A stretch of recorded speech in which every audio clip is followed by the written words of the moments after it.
Hey, everybody. Welcome to episode 10 of Sound Discussion. 10? 10? 10.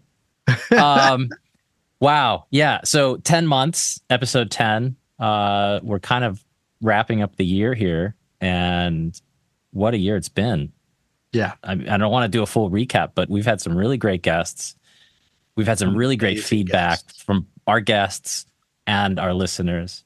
And so I wanted to take a quick minute and talk to all of you out there that are listening on your earbuds and your car speakers and your little mono Bluetooth boombox thingies, and just say thank you for listening for these last 10 months, these last 10 episodes. And thank you for letting us know what you thought about these 10 episodes, because it really does mean a lot to us, Ben, Neil, and myself, because we didn't know what the heck we were doing. Still don't. Didn't know if this would work. Didn't know if anyone else would be listening besides, our dozen or so circle of friends. And people have been reaching out and saying hi and letting us know what they thought. And so if you could do one thing for us, we would be eternally grateful. Go and leave a 5-star rating on your podcast platform of choice, Apple, YouTube Music now instead of Google Podcasts. I'm not sure. Spotify, wherever. Leave a 5-star rating. Leave us a little, just say, hey, nice review, something like that. And tell your friends. Spread the word. We have a bunch of really cool ideas for the upcoming season 2, which will kick off in January. And hopefully, we're still working on getting our guests in line, but some cool guests that we have potentially lined up. So you definitely don't want to miss it. I'm not going to spoil anything beyond that. But, tell your friends, leave us a 5-star rating. Help us out with that and sort of boost our presence in the algorithm land. So thank you, everybody. We really do appreciate it. And with that, let's get this show on the road, huh? Hello, and welcome to Sound Discussion. Each episode, we discuss a music topic which we have all had first-hand experience with. These will be anything from getting started, recording, playing live, mixing, mastering, and everything in between. Most episodes will have a special guest to bring their professional experience to the discussion. Let's get started.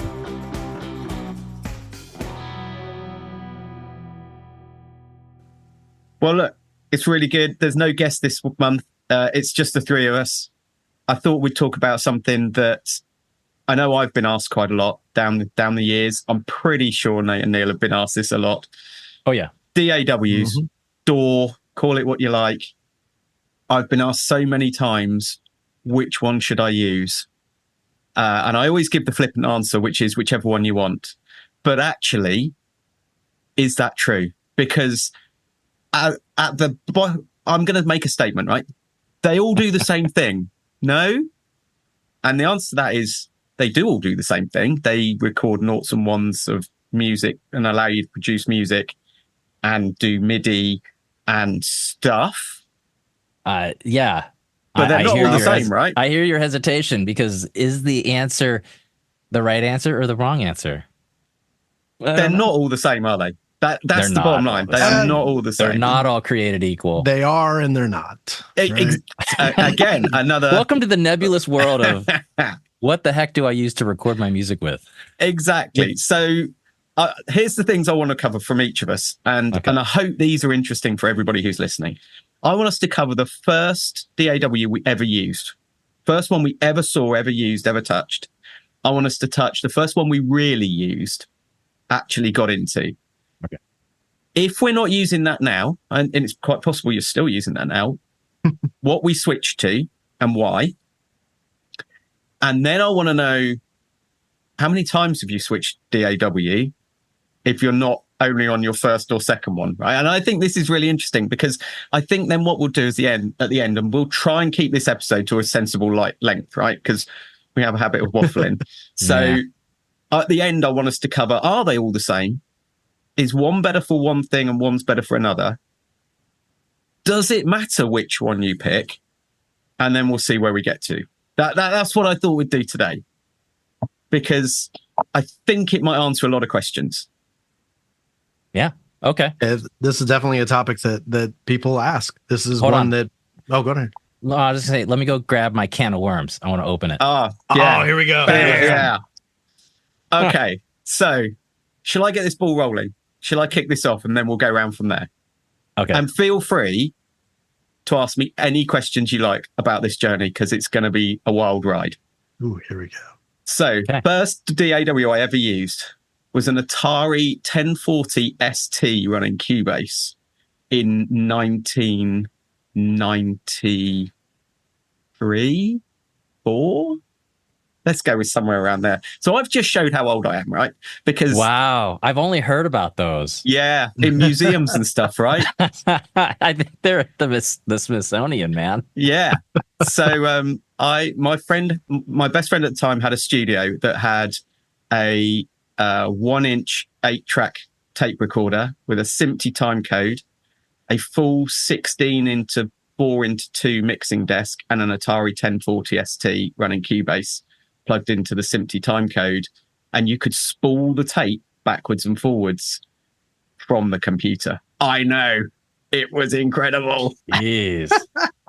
It was also painful because the SMPTE never worked properly. The tape would stretch over time, and then it wouldn't actually be. Anyway, so that was the first thing I ever used.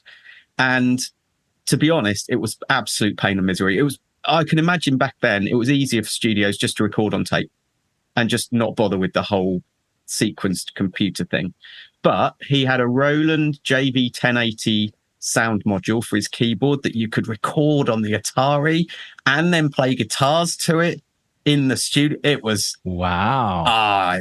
It was amazing. And then I thought, oh, this is fine. I can set this up at home on a little computer. So I got a copy of Cubase and I got some sound card and I put it on a computer, and I could never get rid of the latency of I pressed a key on my keyboard and 4 seconds later a sound came out. So that was it. I parked it. And I didn't touch a DAW again for probably 15 years. Genuinely just played drums in bands. So just wasn't on that side on the other side of the glass. You were the musician because in the studios, but not dealing with the recording side of things. Yeah, because okay, fair enough. I just couldn't make it work, and I didn't want a full studio at home. I wanted it in the box already. Back then, it was like and I only got back into it much later when somebody showed me Reaper for free, and technology had moved on, and all of a sudden I was able to use MIDI on my MIDI keyboard and program it, and it would come out, and there wasn't a horrific latency, and it was good. And I did that for ages.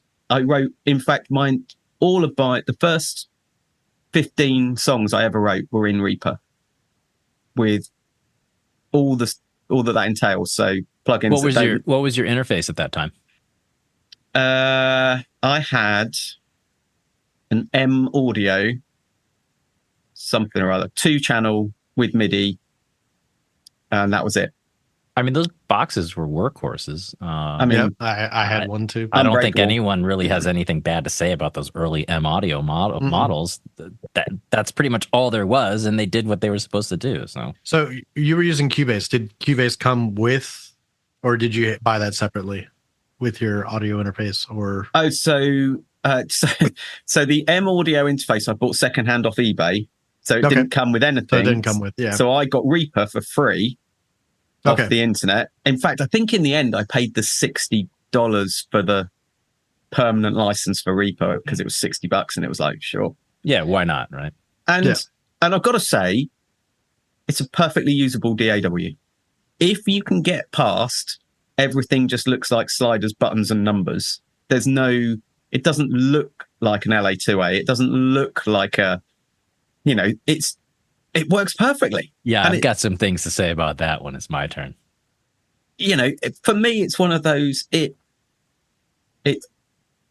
works, right? Everything works. There's no reason why, if you know what you're doing, there's the caveat. if you know what you're doing, so your compressor can just be some sliders with some numbers on, and you understand what that means, you could use it. There's no reason why not. But it very quickly got to the point where I was like, yeah, this is not inspiring to use. I think that was my thing at the time. It was like a maths lesson when I'm trying to do music. That's what I'd relate it to. Well, and especially when you're trying to figure stuff out and you're YouTubing things and no one is using that. So you're trying to interpret how to use your thing from all of these graphical interfaces that everyone else is using. And you're just like, this doesn't match up. I don't know. This makes no sense. It's not helping me. Exactly. You know, I go on the internet and see Joe Gilder pulling up a compressor and the needle moving so I can figure out where the compression's kicked in, and all of a sudden I've pulled Reaper up and I've got sliders, and it's just not. So I thought, right, I'm gonna have to do something different. So I actually bought Logic Pro, Apple's Logic Pro, because I thought, I'm on a Mac. Oh look, Apple do this thing. I'll go with that. You can see how this journey's going for me. I mean, that's a pro move right there. I mean, Logic Pro is I mean, what? Probably number 2 DAW out there. Probably. It used by maybe Billie Eilish, I don't know. Billy and Phineas seem to make that work for an entire Grammy award-winning album, right? Yeah, absolutely. Tons of producers use Logic Pro. So certainly to say like, well, I moved to Logic Pro is not a sort of like meh move. And I think it's a very good DAW. Yeah. It's a very good DAW, and from a creative point of view, it's got so much built in. You can have pianos or organs, or you turn it on, you load it up, there you go, you're ready to go. And they're things like their drummer track and now their bassist track that will play along with the incredible. Wait, they have a bassist track now? Because I'm Apple Logic Pro 10 certified. Oh no, now. Yeah. And I remember the drummer one, and that was just such a incredible feature. Now they have a bassist. Creating. They have a bassist that will play along with your drummer track. That's ridiculous. Wild. It's incredible. So our friend Hershey, everything he does is in Logic Pro. He's a big Logic Pro fan. Mm-hmm. And I would say it's a brilliant DAW. I never clicked with it. I found everything I wanted to do was a struggle, and my brain never could get round what that was. It's just if I wanted to, I don't know, I wanted to stretch a piece of audio, couldn't figure out how to do it. I wanted to crossfade 2 bits, I couldn't figure out how to do it. It took me ages to do anything because my brain just was like, it's really complicated. And I don't know why, it just wouldn't do it. And then I found Studio One, and it went, oh no, this is how it should work. This is brilliant. That makes total sense. Yeah. And so I was with Studio One for years and years and years and years. Now, I'm now at the point where I don't write much of my own music anymore. I provide drum tracks for people and I do mastering. And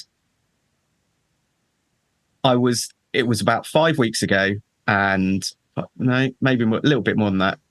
And somebody said, you only do MIDI, don't you? Because all my drums are electric drum kit, MIDI, superior drummer, sounds, away we go. And they said, you should try Cubase, because the MIDI in Cubase is unbelievably good. And I was like, nah, I'll give it a go. It is phenomenal. If you are... Cubase is phenomenal. I would say... We've circled back. all the way back to Cubase from 1993, right? If you are predominantly MIDI, Cubase is unbelievably good. Unbelievably good. It's really intuitive. It works. It works with MIDI. We'll come on to this. How Pro Tools works with audio, right? It just goes, no, this is what I do. Mm-hmm. Yeah, it's just MIDI. Yeah, we'll go do this. To the point where what used to take me... So Logic's problem is it doesn't have a drum track mode for MIDI. So you can't have triangles or diamonds. Everything is like a MIDI note. Mm-hmm. Oh. Now, to a drummer, that is painful because I don't need a tail. Right. I just need diamonds or triangles. I don't mind which. Just need the instance of the hit, the transient. Yeah. Mm-hmm. Studio One does that. They've got that. That's great. The bit that I've never there's bits in Studio One's MIDI that just are not as nice. Things like Cubase has this really clever quantizing function. I don't use quantizing a lot, but sometimes it's handy to just bring it all a little bit tighter if I've not played it. If I've played what I wanted, but I've not played it well, it's handy to tighten that up a bit occasionally. And it does some really intelligent stuff about how close to the beat you are, how much it can allow it to flow. So you get a much more natural, it's not just a find that, move it. Yeah. Might be Studio One does that. I never figured it out. Whereas in Cubase, it's really intuitive. I know Logic does that too. Yeah, I'm sure it does, right? It's just because it's not the hit and I've got this entire, it's a block. It just doesn't feel nice, right? So I've gone the whole circle and I'm back to where I started. Because I do mastering most of the time and drum tracks for people, I've gone Cubase and Wavelab. And for mastering, I use Studio One for mastering for a long time on their project page. It's good. It has some really annoying bits that we won't get into today, but there are some bits for mastering which are really annoying. I got suggested I tried Wavelab. For mastering, it's unbelievable. It is so powerful. Okay. But there we are. So that's my journey. I've done the whole gambit and I've ended up back where I started. And what's my takeaway from that? They are not all the same. That is my takeaway from that. They are not all the same. We got one vote for not all the same. They're not all the same. They're all good. They're not all the same. I have a couple questions. Oh, go for it. Yeah. Before we go on, I have a couple questions for you. One, so what is your thoughts with Cubase and mixing? If the MIDI is good, how's the mixing side of it? I genuinely like everything about it. Okay. I've done some audio recording and audio editing and splicing. The mixer, so it has the same philosophy, I think, because I'm going to make this statement, but I've never really got into it that much, as Pro Tools, where everything is a track. So you have an audio track, you have a MIDI track, you have a tempo track, you have an arranger track, and in your track stack, you can see everything. So here's all my audio tracks, here's all my MIDI tracks, here's my tempo track, and to me, that makes a lot of sense. I believe that's very similar to Pro Tools, but I'm not a Pro Tools person. I've never used it, so I can't speak from experience. The mixer, I think it's really easy to mix in Cubase, but I would also say I think Studio One for mixing is really good. I think the way they handle, I want to send, right click, send. I've created a send. I've already set it all up. Cubase does that as well. To be honest, it's very easy to do that. Do other applications do the drag and drop philosophy like Studio One does? Because you can drag something into the send, like a plugin, a reverb plugin. You can just drop it into the send area, and it will create the send, put the plugin on it. Kind of it accomplishes 2-3 steps in one move. Logic Pro definitely doesn't. Okay. Logic Pro is more like Pro Tools, where you say Logic Pro is very much like Pro Tools. Yeah. Send this thing to this bus, and then attach set up all these buses, and it's it's really. I think Cubase is a bit more sort of halfway between the two. Okay, but I think Studio One is very good for that very quick. Right, grab that, drop it on the send on this channel. It'll create a bus, an FX bus for that, and it will send that. So it does all that for you very, very well. I think actually Cubase is one of those. It's really interesting because I think if you tried it, I think within an hour you'll be like, oh no, this has got some good stuff in it, And I always thought that Cubase, because I've tried it from 1994. I was like, oh, that's the old one. It's the old one in the it's been around forever. And actually, Cubase, whatever it is now, 13, whatever we're up to, it's really impressive. But again, it's just my personal journey. I know that Hershey swears by Logic Pro, and I could never get my head around that. So, Yeah. I find this is why I wanted to discuss this today, because I think it's really interesting. And our listeners are probably wondering, who the heck is this Hershey dude? Hershey and Bell. why are we talking? Dr. Hershey Bell. Dr. Hershey. We'll put a link to his songs in We'll the get him show on. notes. Yeah, we'll bring him on sometime for We'll sure. get him on the show. I Definitely. produced a couple That would be songs fun. for him and mixed some stuff, and I'm sure Yeah. you've done drums, and bunch of our friends have done work with him and his songs, and he is definitely a prolific songwriter. So yeah. So that would be good. And then one other question for you with Wavelab, and Studio One. I know I do like the project page in Studio One, but I think that in the context of moving your song from the creation, the normal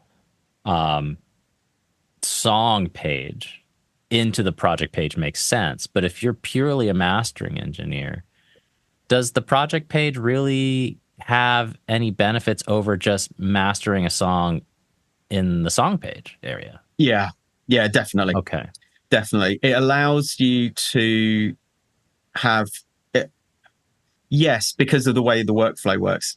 It allows you to have we'll call them plugins, inserts, whatever you want. I don't know what everyone's wording is. We'll call them plugins. You can have track plugins, and then you can have master plugins, and then you can have listen bus plugins.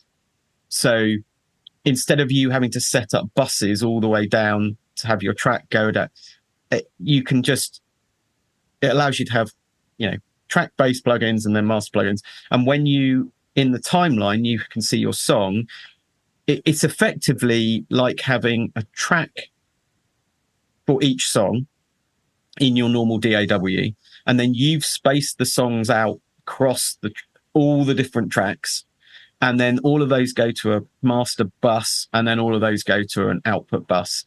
And it basically is doing that for you, but you just have a nice window where you've got the track you're working on and its plugins, and the track you're working on and its plugins. So what does Wavelabs do that's different than does it do anything different than that, or does it have the same? No, effectively it does that. Oh, okay. What I would say is it does it on steroids in a much more advanced way. So for example, every plugin you can set, whether that's mid, side, stereo, left, right. So even on every plugin, you can just tell that is only working on the sides. That's only working on the mids. That's only working on the left. You don't have to have, you can do that in Studio One with a splitter, but that's just native to Wavelab. That's pretty cool. You can do monitoring on any point in that chain. You can say, I want to listen from there in that plugin chain, and it will just play it from, so you can hear what every single plugin is doing at any given point. Just by clicking the buttons, it will play effectively just from there. So it will bypass it's designed for mastering. Does that make sense? It's that just went over my head. It's purely designed for mastering. So you can do just little things like you put everything in, you will go, I want to build, I'm mastering for vinyl. These are all on side A. These are all on side B. I only want to export everything on side A, and I only want to export everything on side B. Yeah. It's properly, I would say it's properly built purely as a mastering platform. I know they say it isn't because you can record in it. I don't know why you would, but well, that was going to be my next question. Now, does it have a mix page? Is there any benefit to a non-mastering person to use this application? Wavelab, no, use Keybase. Yeah. Okay. That for me, it's a mastering platform. I'm sure Steinberg are going to be disgusted by that but that's what it does. It's a brilliant production suite, as in you can change the gain of any point in anything. You can split, you can cut, you can move it between tracks, you can crossfade between two with S-shaped fades instead of linear fades. It's everything you can imagine doing on steroids. And that's why I moved. Does it command a higher price that you would, than you would think? Because it's a specialized application? It depends. I think it's about $400. Are there different tiers? Or perpetual license? No, yeah, I think there's Wavelab and then Wavelab Pro, and the Pro is like $400, I think. That's not bad. Okay, so that's not bad, but it's and more it's perpetual license. And more than some of the other DAWs out there. So it's not subscription; you own it. Oh, okay. Well, so that's another thing that we could touch on here is the whole subscription model of DAWs and whether or not that's beneficial and yeah.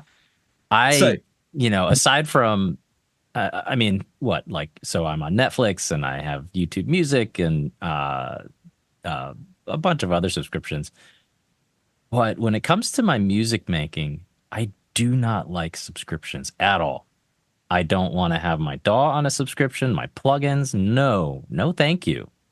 No, so if you stop paying, so if you decide and everything stops working. Exactly. So that song you recorded today, you can't listen to tomorrow because you haven't paid your subscription. No. Right. And to me, that is not See, I don't like that. conducive to I agree. Creativity and yeah, nothing. And I think studios... I will say... Oh, sorry. I was going to say, I think Presonus have done a good job actually on that, in that if you cancel your Studio One, whatever Presonus One, you get to keep forever the last version that you had when your subscription ended. That's new as of like this last update for version 7. Before, people complained because they didn't pay or their payment didn't go through, and so now their stuff is so locked. If I cancel my subscription right now, I'll get to keep Studio One the way 7. it is right now. Yeah, 7 forever. Well, I haven't even on updated 7. it to it. Yeah. So when you upgrade to 7, if you stop paying, if you don't pay for the next year, you'll keep whatever you have at that version. I don't believe you'll get any updates or anything like that, but you'll have it. It'll be sort of one time. Because honestly, there is a benefit to having the subscription in a sense that I don't want to pay. I need this plugin, or I need that plugin. I see other people with these fancier versions and they have all the plugins, but if you pay for that one price, you get all the plugins, right? And so you get a suite of plugins that you can, which could be a dangerous thing too, because you could go down the rabbit hole with that. Do you need all those plugins? You probably don't, but it is nice to be able to say, hey, if I wanted to use this compressor or whatever, I wanted to test out a new compressor, why not? Yeah. But you could also go down the rabbit hole with that and never get anything completed because you're busy looking at different plugins. But all right. I've started to treat plugins like pieces of hardware. If I'm going to buy it, and it's like the bit of hardware, I need to buy the one that I want, not 10 different versions of it, because I'm only buying the one that I want. And I always found I use the same few plugins all the time. And over again anyway. Because you're used to it and you know it, and you're like, hey, I get great results from this. So I stick to sort of 10 or 20. I don't really go beyond that. So that's my journey. Come on, we need to do someone else's. I'm dying to hear what everybody's. Neil, come on. Where do we start?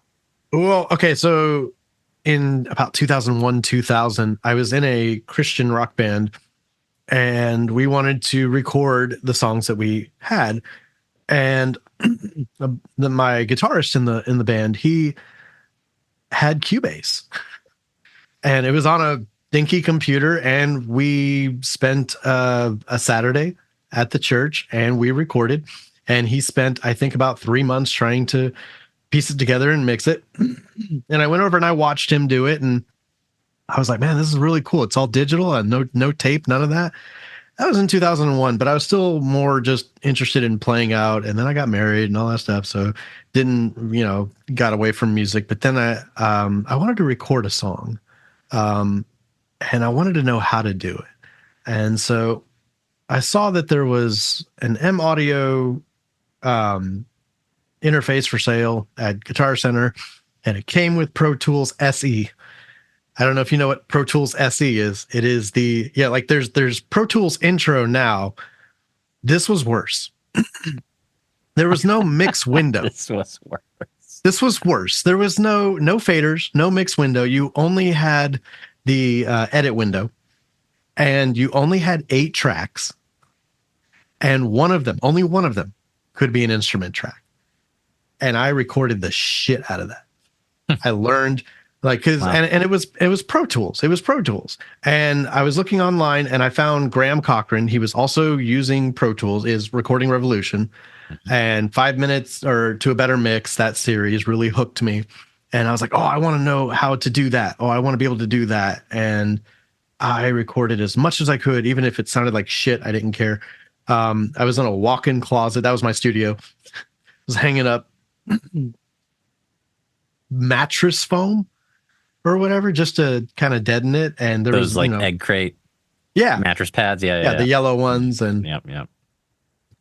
and it was fun. And that was my first experience.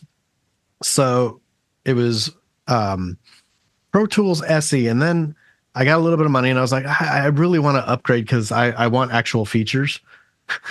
I wanted to be able to actually do stuff. Yeah. I want actual features. I want actually to be able to do stuff. So it was, and here was the thing. It was Pro Tools at the time, I think was $700. That's expensive. That's prohibitively as hell. expensive. Yes. But it was the only DAW I knew. But Yeah. I'm a teacher.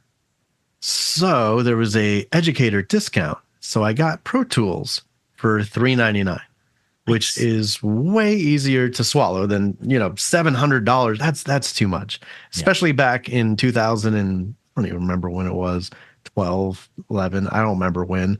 But I think it was Pro Tools 7 or 8 was the first one that I learned, and still following the Recording Revolution. Found Joe, and I know that Joe uses Studio One.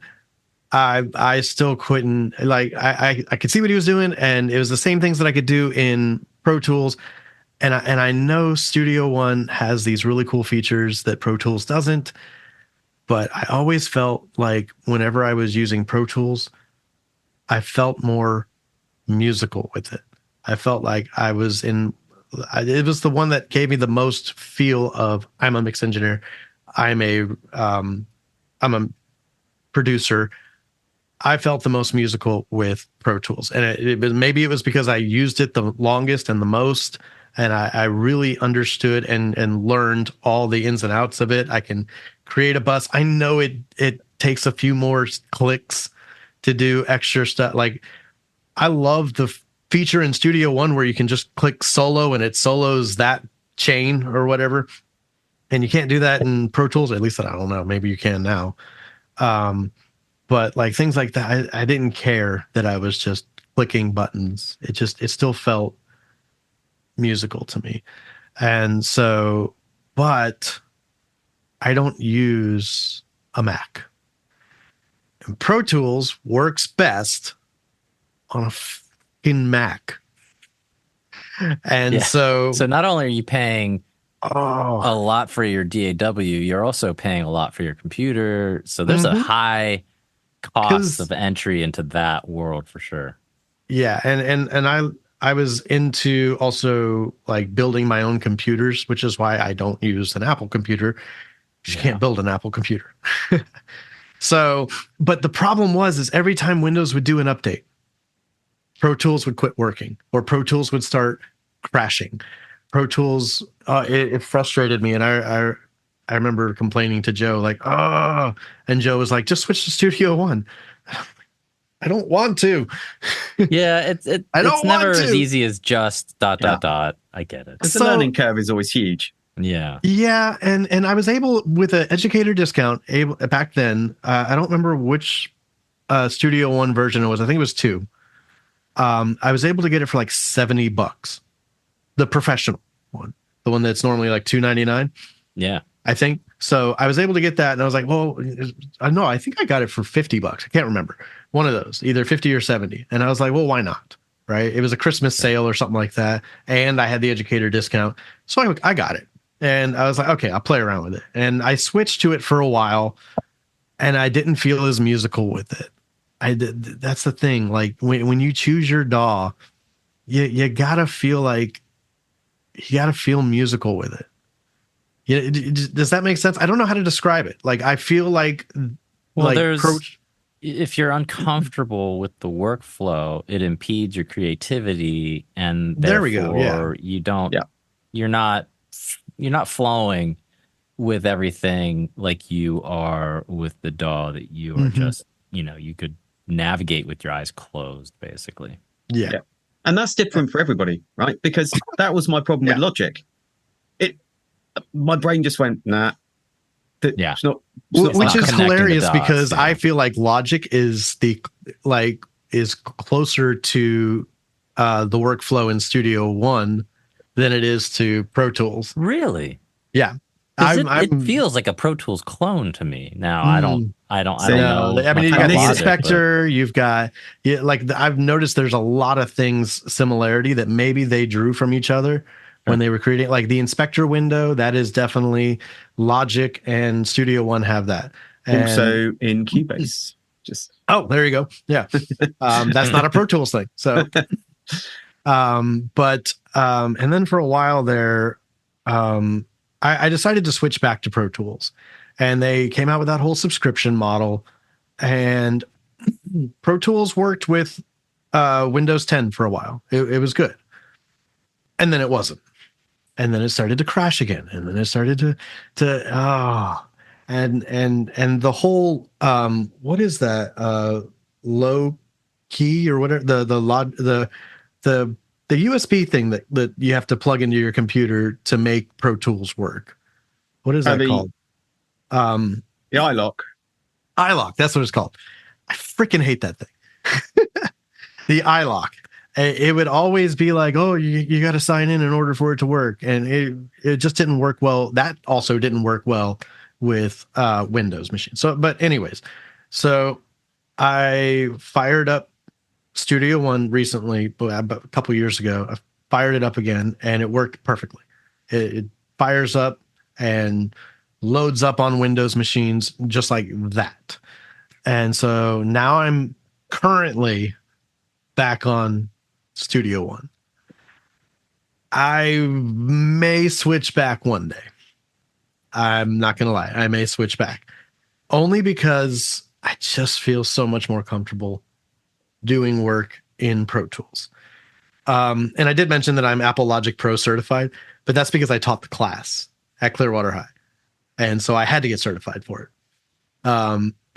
And so, but I'm Apple Logic Pro certified, and I've never used Apple Logic for anything that I've ever put out there. But it's a really cool DAW, especially with, I also forgot to mention, they have Apple loops. Those are fun to play with. Yeah. I know GarageBand has those too. The GarageBand is Logic Pro Lite.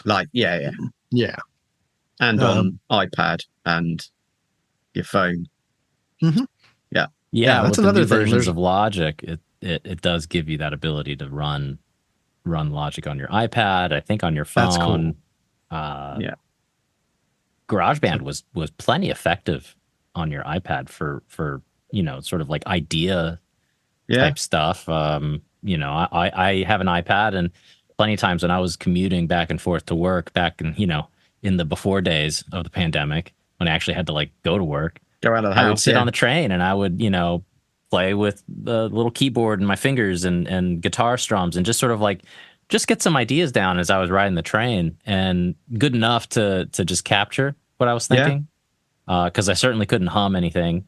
The noise of the train would have drowned that out. So I would craft ideas and riffs in GarageBand and then take them home and work on them some more. And it was great for that. I thought GarageBand was fantastic for that very task. I know a lot of people have done more in GarageBand than that, but I think a lot of the YouTubers that we've followed have done videos on, I recorded this song only in GarageBand on my phone. Yeah.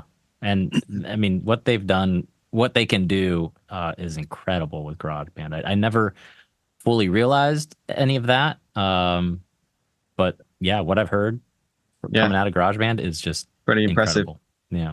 So Neil's another one then that's been round houses. Back again, back to the beginning, done something else. 2 out of 3, not had a straightforward journey. How are we doing, Nate? Is this going to be straight down the line? Picked a DAW, loved it, stay with it forever? I don't know. Let's find out. Come on then. All right. So I started, my very first DAW was, if you could call it a DAW. I don't know if anybody remembers Acid Pro.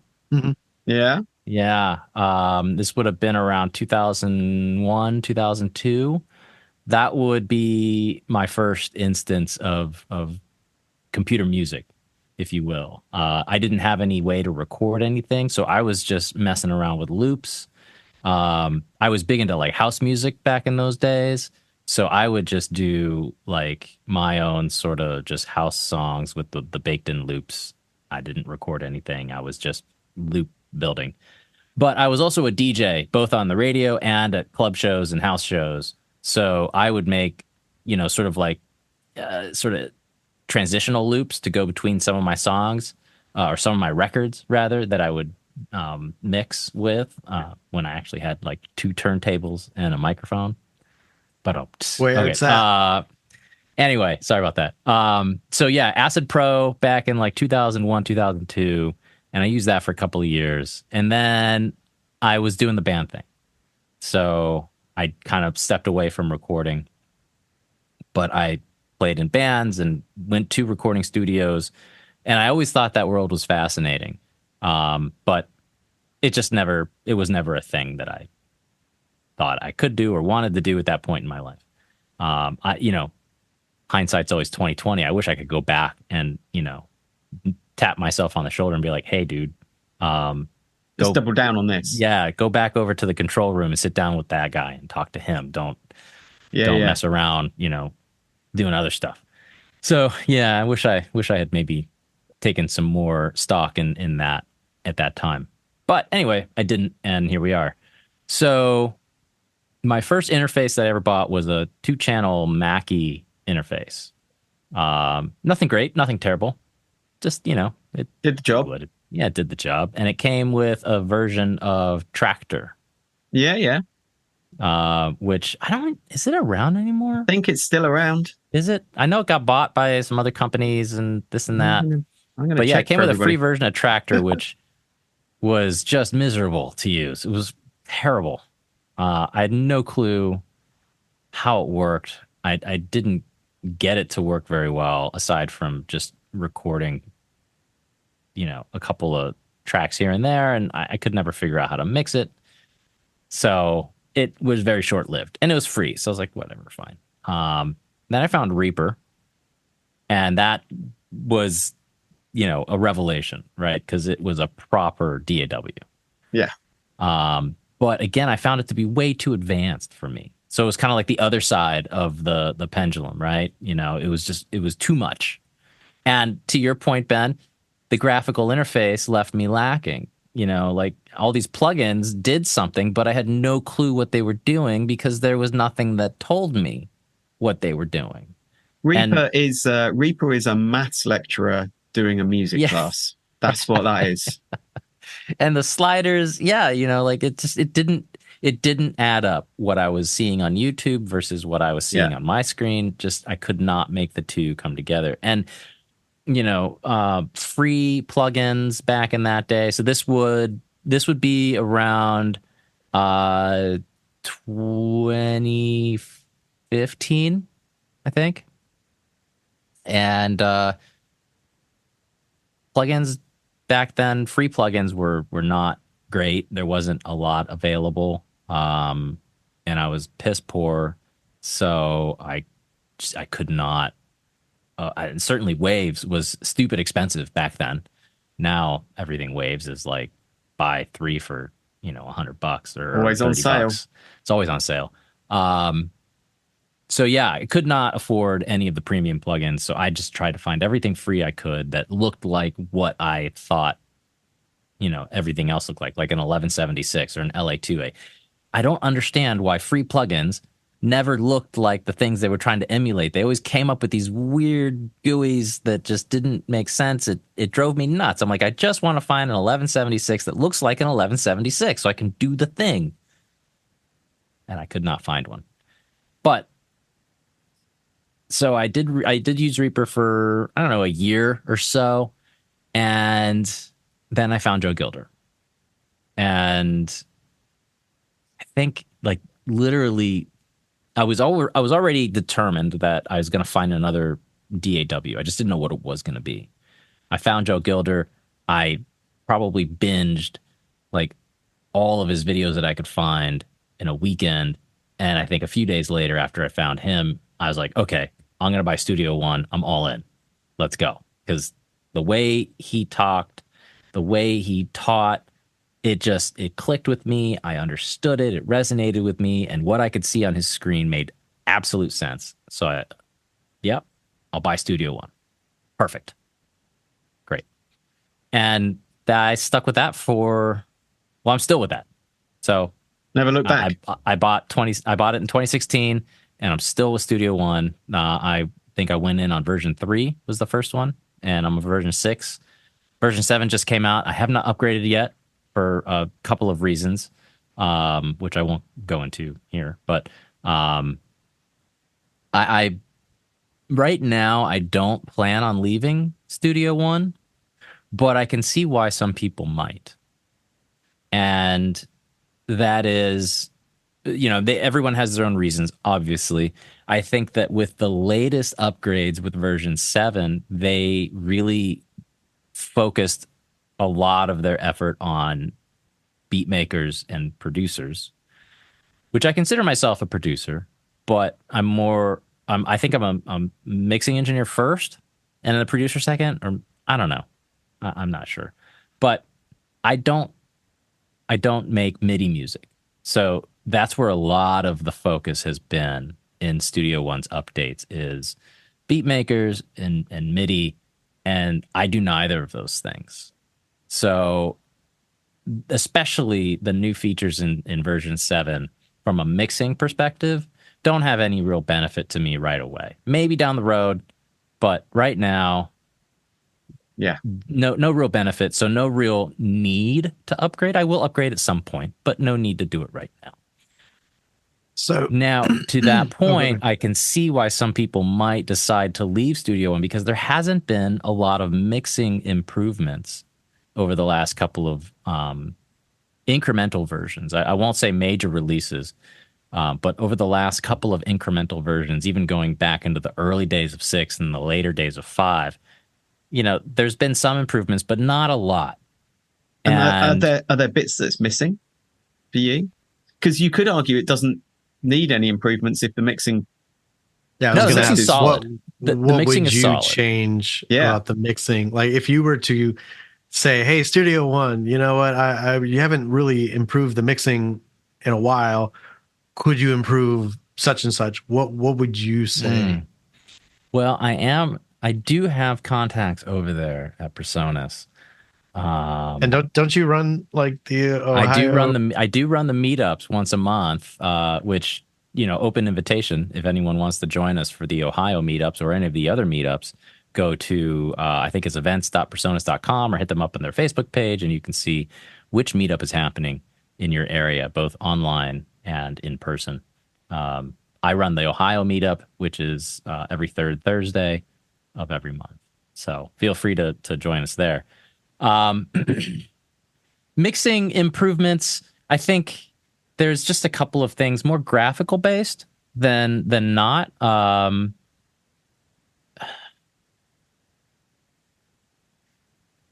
I guess I don't know if there would be if I have any improvements. So maybe that's not a good reason for me to say that then. It's interesting, isn't it? Because it's one of those. It just feels like it hasn't been improved. It's just been changes. Yeah, but it's solid. So I don't know. But I will say that's one of the things that I gripe about with Studio One is I feel like the look of it. Like I love Pro Tools because I feel like I can see maybe it's just me because I'm used to it. The grid with the wave, with the tracks and everything, it just looks so inviting, and I can go in and play with it. And when I jump into Studio One, it just, to me, I can play around with the settings as much as I can, and it feels dull to me. But it's to me it's a look factor. But maybe it's because I'm used to Pro Tools, and I feel like that. I don't know.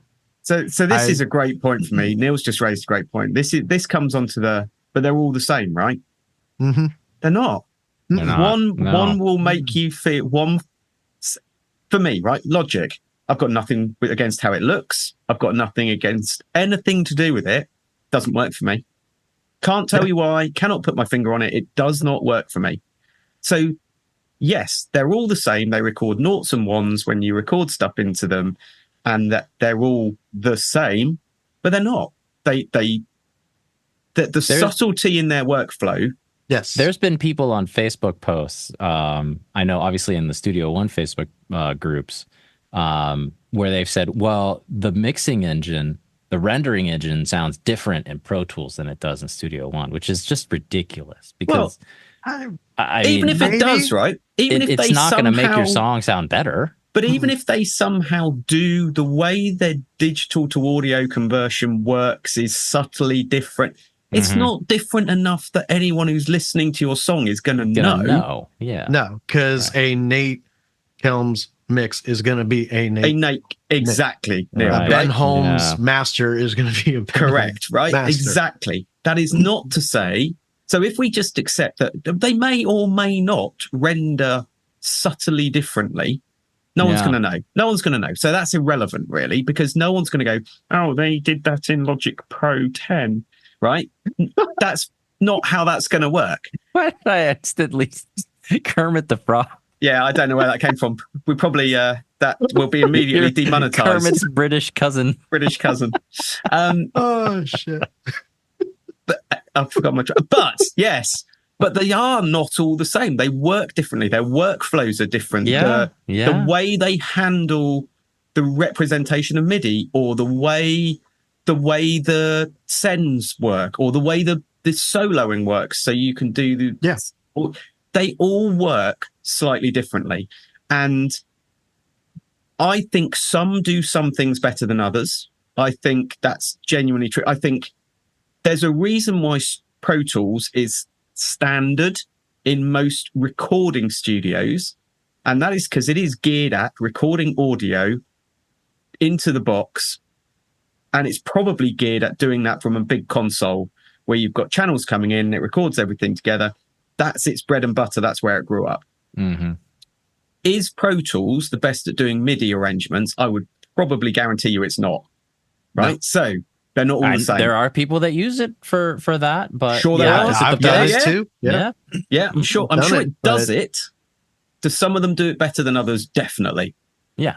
And that's the thing for me, that when people say to me, which DAW should I use? And I used to flippantly, we'll come back to the beginning, and I used to flippantly say, whichever one you want. I've started to change that and say, what is it that you're doing?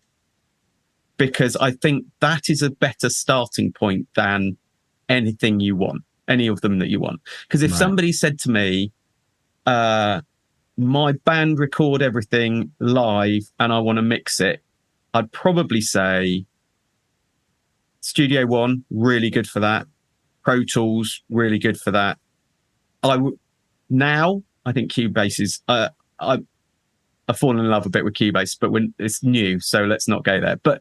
And if somebody said to me, oh, I just want to sit at home and record loops, get Ableton Live, go down that route.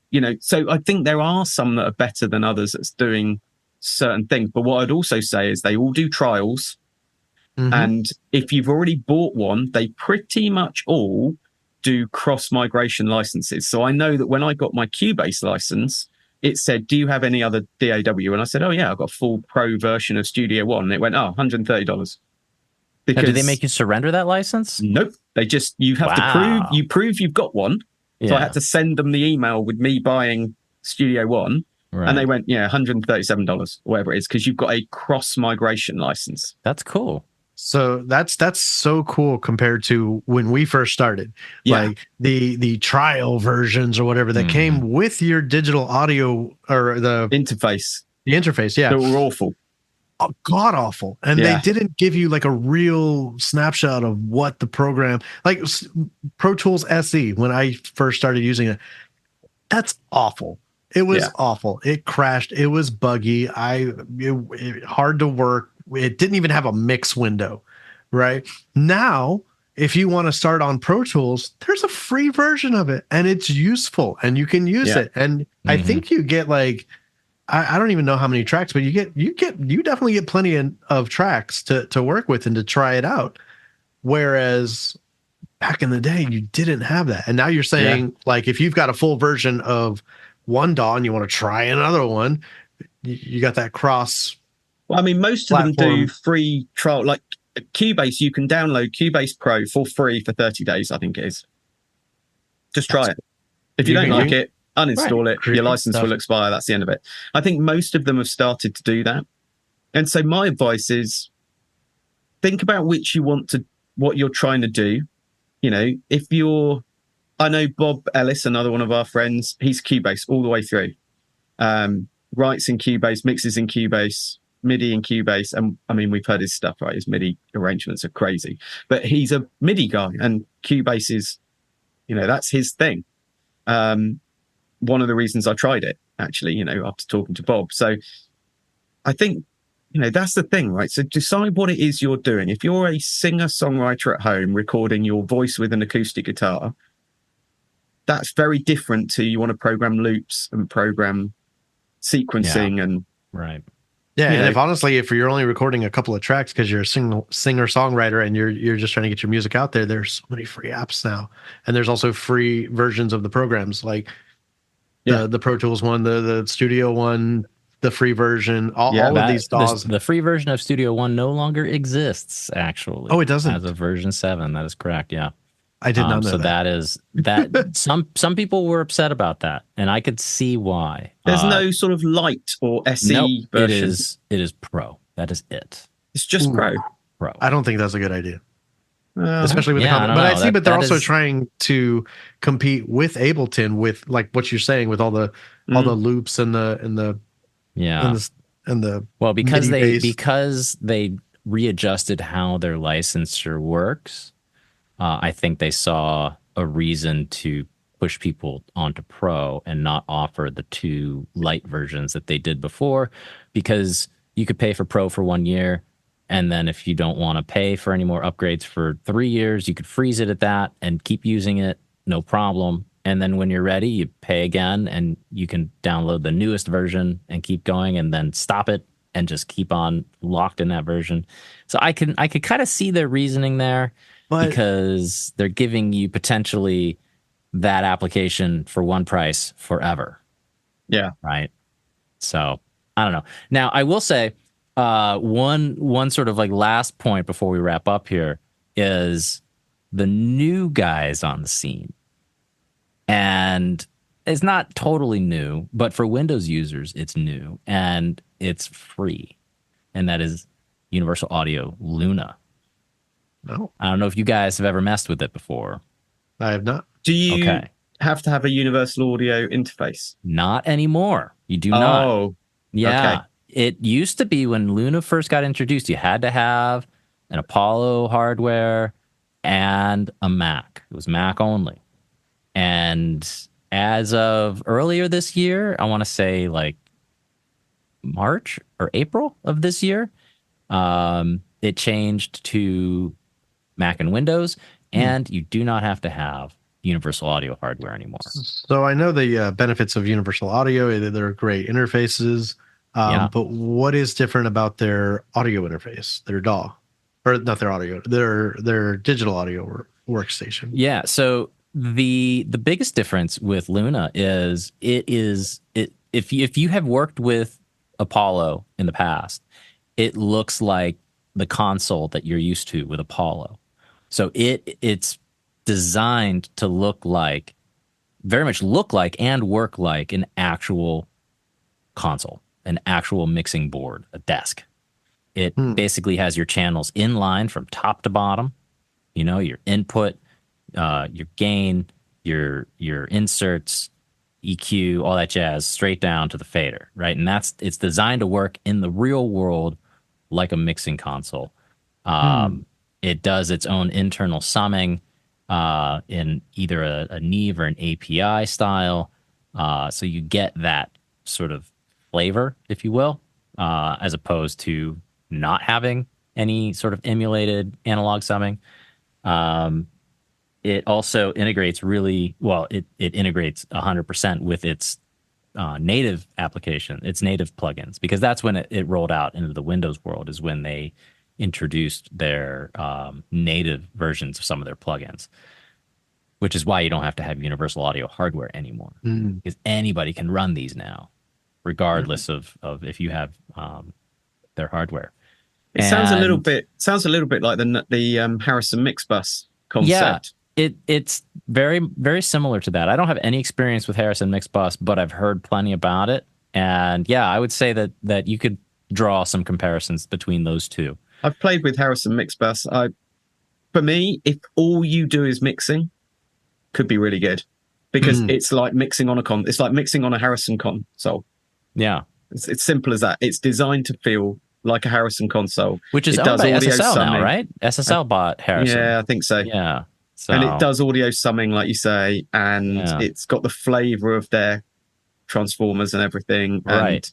And I can't imagine recording in it. It sounds like a very niche. Can you record in it?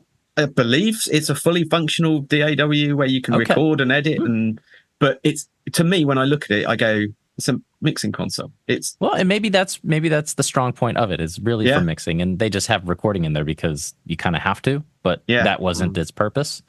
I don't know. That's a good point, but I would say if somebody just has their acoustic guitar and their voice, or electric guitar or bass or something, you're just getting ideas down. Luna's a good thing to maybe look at, because it's free, it's cross-platform, Mac or PC. You don't have to have universal audio hardware anymore, and I believe you can sign up for. And I'm not trying to like pitch them as a commercial here, but you can get, if you download it, I think you can get their native applications, their native plugins for like 99 cents for the first, 3 months or something like that, which is a slamming good deal. Yeah. So certainly something that you should check out if you Do they have plugins that are like just their standard plugins that come with it, or do you have to have? I think you get a couple of plugins if you download like if you download the free version. Yeah, I think you get like 2 or 3 free plugins. I'm not 100% sure, so don't anybody hold me to that. But that's the whole point of their native offerings now, is that you can buy into those, and it's a subscription service too. So you could just subscribe to those plugins and pay. I don't know how much the subscription is per month, but I mean they're the universal audio plugins that everyone raves about. So they are, I don't know what's better than world class, like universal class. I don't know. they're really, really, really good plugins. So you're not dealing with, dubious emulations and this and that. No, you're dealing with the real deal. So if you're in the market, it's something to potentially, try out, because the barrier to entry is 0. It's free. Yep. And it doesn't require an iLock, right? No, it does actually. It'll be cloud iLock these days. It does require iLock. Yeah. Do you know what? I hear lots of problems with iLock. I've never had one day's problem with iLock. I've never had an issue with iLock. Now I'm knocking on my wood desk me here, too. but I have 0 issues with iLock. It is rock solid. Works. I mean, I think the one time that I had a problem, my USB went out on my computer and I had to reboot it, and then it was fine. So. Crazy, my favorite is when it's like, we're just not gonna recognize the iLock today. Sorry. It must be a Windows thing. It probably is. I'm on Windows and it's rock solid, so I don't know, man. I have 2 iLocks. Experiences and may a cloud vary, account, right? and no issue. Yeah, I think it's the Pro Tools thing. I think a lot of it was the Pro Tools. Yeah. Well, Pro Tools was notoriously buggy in Windows, so that was probably the majority of your issue there. Yeah, I mean, iLock did mess up a few times. So I'm not going to blame it 100% on Pro Tools, but Pro Tools, buggy as hell. Yeah. So come on, let's sum up then. What have we learned this evening? I think we've learned that we haven't talked about the 82 other DAWs that are available for you to peruse. Well, I mean, I can't talk about things I don't have any experience with. So, We'd love your comments. Which one do you use and why? Yeah. That would definitely be a good. Send us an we'd email. love to hear from that. Let us know what you use and why, what you like, what you don't like. I'd love to do a part 2 on this and actually get some subject matter experts on this. What are you saying? You know, what did you just say about us? well, you know, we're hacks, man. Like we're literally making up as we go along. We're just winging it here. I mean, let's get somebody from each of the major players to come on the show and talk about their DAW. You've got connections with Studio One. I can get somebody from Personas on here. I'm sure that'll be easy. I wonder if the DA. I don't know about that.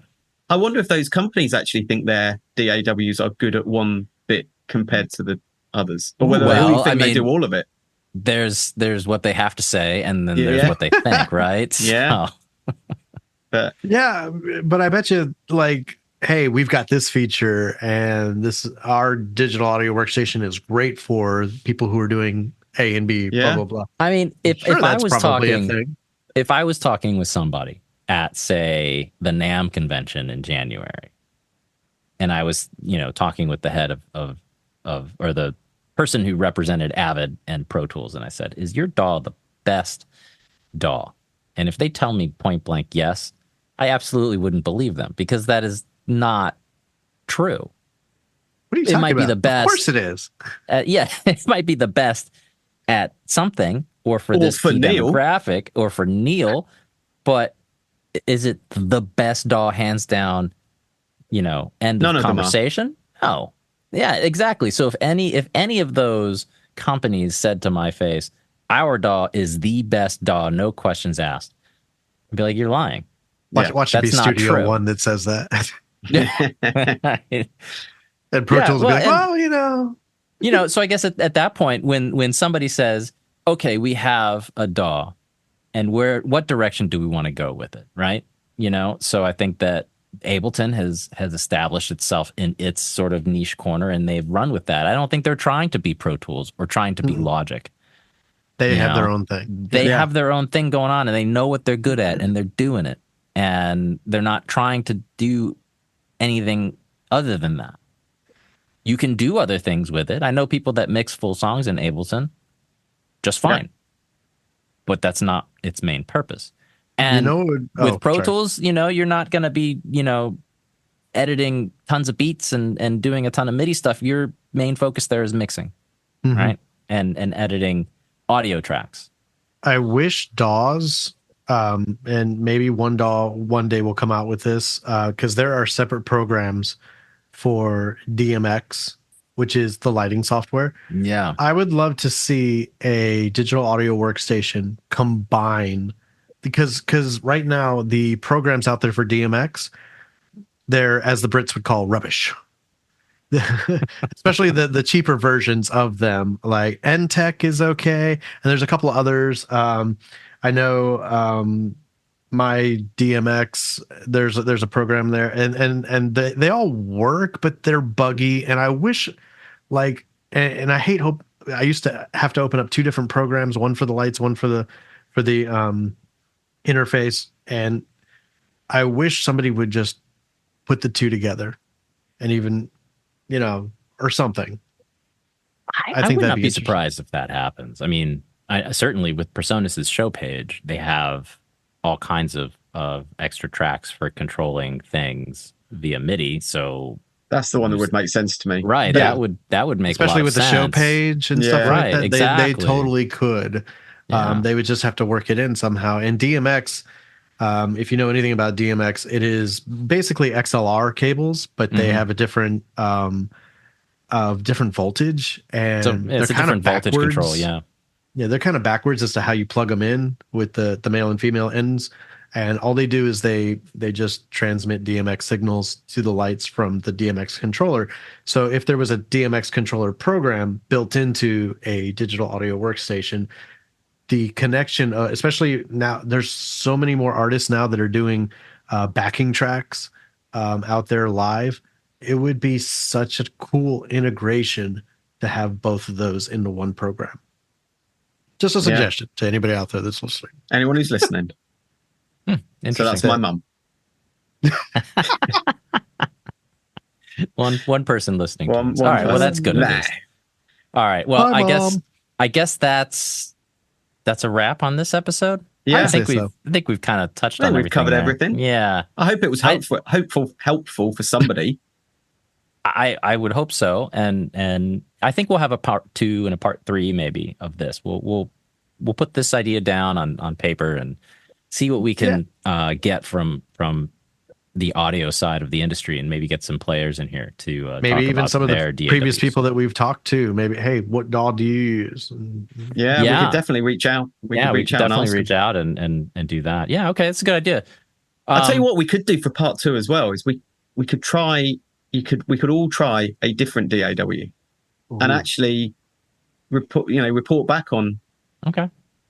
We all mix the same song and have like a. Did it make any difference, or was it different? Doing, yeah. Yeah, I like that. I've tried them all, so it won't make any difference to me. I've been around the houses so many times. Nice. That's a cool All idea. right. Well, I think that's it for us. Thank you, everybody, for listening to episode 10, DAWs. As Ben said, I hope that this was helpful and informative. And if it wasn't, I'm sorry that you wasted your time on this episode. No. It's an hour you won't get back. Yeah, it's an hour you won't get back. But that's all right. Drop us a line, sounddiscussionpodcast@gmail.com. And yeah, we'll see you next month.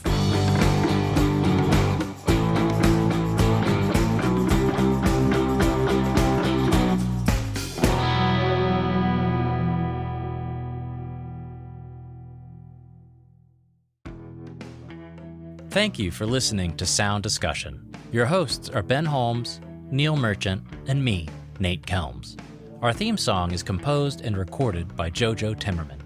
You can find us on the internet at sounddiscussionpodcast.com, or you can drop us a line at sounddiscussionpodcast@gmail.com.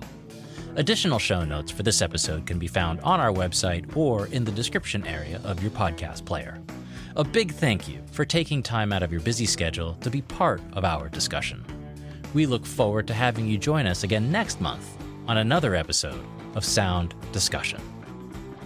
And you could spool the tape backwards and forwards from the computer. I know. It was incredible.